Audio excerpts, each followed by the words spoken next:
All right. 43. It contributes much to success in speaking that morals, principles, conduct, and lives of those who place causes and of those for whom they plead should be such as to merit esteem, and that those of their adversaries should be such as to deserve censure, and also that the minds of those before whom the cause is pleaded should be moved as much as possible to a favorable feeling, as well towards the speaker as towards him for whom he speaks. The feelings of the hearers are conciliated by a person's dignity, by his actions, by the character of his life, particulars which can be more easily adorned by eloquence if they really exist than be invented if they have no existence. But the qualities that attract favor to the orator are a soft tone of voice, a countenance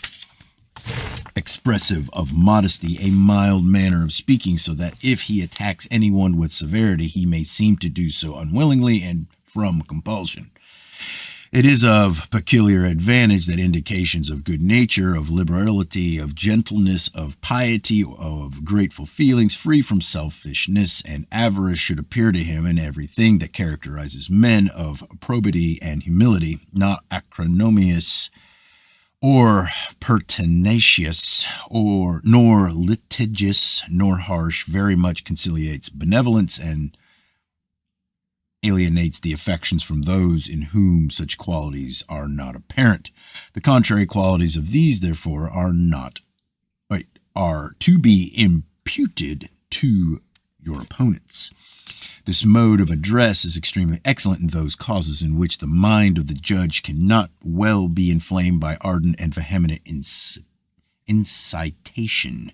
For energetic oratory is not always desirable, but often smooth, submissive, gentle language, which gains much favor from re or defendants, a term by which I designate not only such as are accused, but all persons about whose affairs there is any litigation, for in that sense people formerly used the word. To describe the character of your clients in your speeches, therefore, is just, full of integrity, religious, unpresuming, and patient of injuries,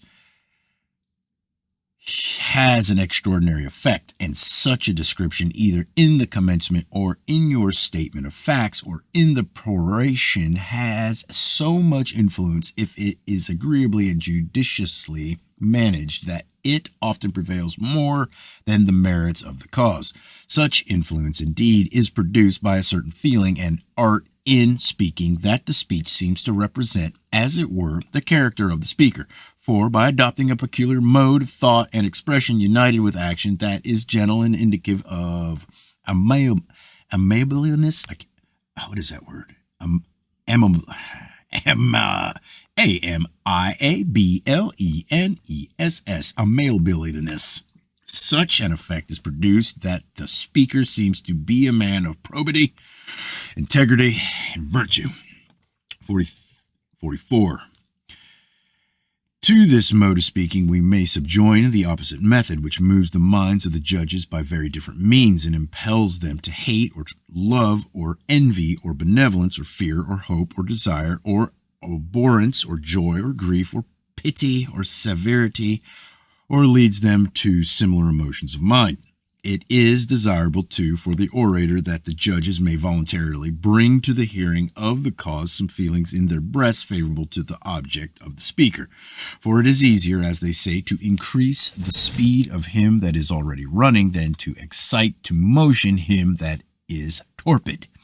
But if such shall not be the case, or be somewhat doubtful, then as a careful physician, before he proceeds to administer any medicine to a patient, must not only understand the disease of him whom he would cure, but also his habit and constitution of body when in health, so I, for my part, when I undertake a cause of such doubt and importance as is likely to excite the feelings of the judges, employ all my sagacity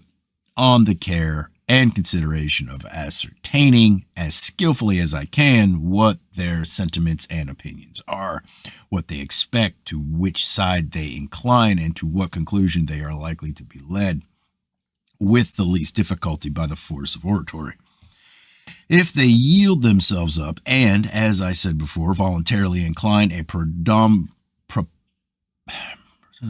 and preponderant to the side to which I would impel them, I embrace what is offered and turn my sails to that quarter from whence any breath of wind is perceived to blow.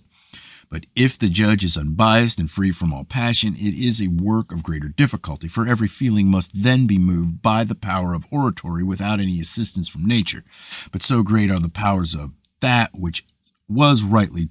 termed by a good poet, incliner of the soul and queen of all things, eloquence, that it can not only make him upright who is biased, or bias him who is steadfast, but can, like an able and resolute commander, lead even him captive who resists and opposes.